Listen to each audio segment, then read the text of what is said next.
Now, Uhuru Kenyatta has had his full day in office today as Kenya's fourth president.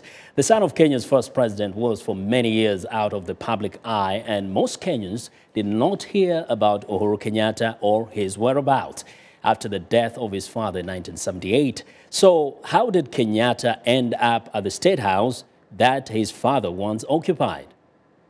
Uhuru Kenyatta was first introduced to Kenya's State House as a toddler.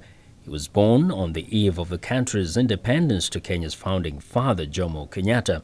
Uhuru's early years were spent around the trappings of political power. Unlike the sons of other former presidents, Kenyatta was not groomed by his father to take over the mantle of leadership, as Mwangi Kimenyi of the Brookings Institution in Washington explains. The father passed away when he was still in high school. I don't think he really gained directly from his father's influence per se. Remember, after high school, he went to college in the United States, and he was not involved in politics. We didn't hear of him at all. And when he came back, he went into to business, and it was only later in life that he actually joined politics. Kenyatta was thrust into the 2002 presidential race by then-President Daniel Arap Moi, who anointed him as the flag bearer of the ruling Kenya African National Union Party. The move surprised many Kenyans and disappointed veteran members of the KANU party who thought he was a political novice. They called him a project. And I think that didn't work well for him in many respects because they saw this was a continuation of Moi's regime, and people wanted to get rid of Moi. So in many respects, his failure at that time was probably more so because of the fact that Moi was the one backing him. Uhuru Kenyatta lost the election to Mwai Kibaki, but won a parliamentary seat and started his rise to the leadership of KANU, which had now become the opposition party. By 2007, Mr. Kenyatta had moved closer to his former rival Mwai Kibaki and supported him on his quest for a second term against former ally Raila Odinga.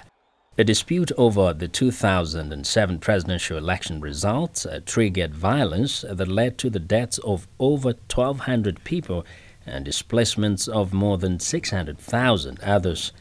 An investigation by the International Criminal Court named Kenyatta, William Ruto and 3 others as the masterminds of the turmoil and charged them with crimes against humanity. For many people, the dream of Uhuru Kenyatta rising to the State House was now effectively dead. I was not sure that actually he was going to do it in this time, or he was going to wait for some time. Given if the coalition government or if the NAC government of 2002 had held together, and we had President Kibaki working together with Prime Minister Raila all through, I think my thinking is that Mwai Kibaki and most of the people would have been in support of Raila in 2013.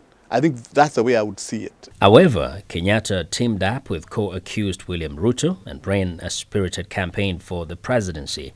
They insisted that they were being victimized and accused his rival Prime Minister Raila Odinga of using the ICC charges to shut them out of the race.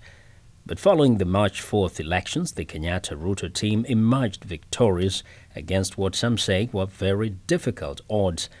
Did the ICC charges against Kenyatta give his campaign a boost? I think the ICC did boost Uhuru in some sense. I don't want to say it's the reason that he won, but it did galvanize populations, groups that felt that they were being marginalized, that they were being victimized. And he also got more energy together with William Ruto, that they really wanted to beat this thing, but they also wanted, as they said, their winning would be a referendum against the ICC. So I think it has been a very important part of the campaign. We can never ignore ICC in what we have right now. Mwangi Kimenyi also says he expects Uhuru Kenyatta's case at the ICC to crumble as more witnesses continue to recount their positions. In his inauguration speech Tuesday, President Uhuru Kenyatta reiterated his commitment to Kenya's international obligations, including international treaties. Kenya is a signatory to the International Criminal Court.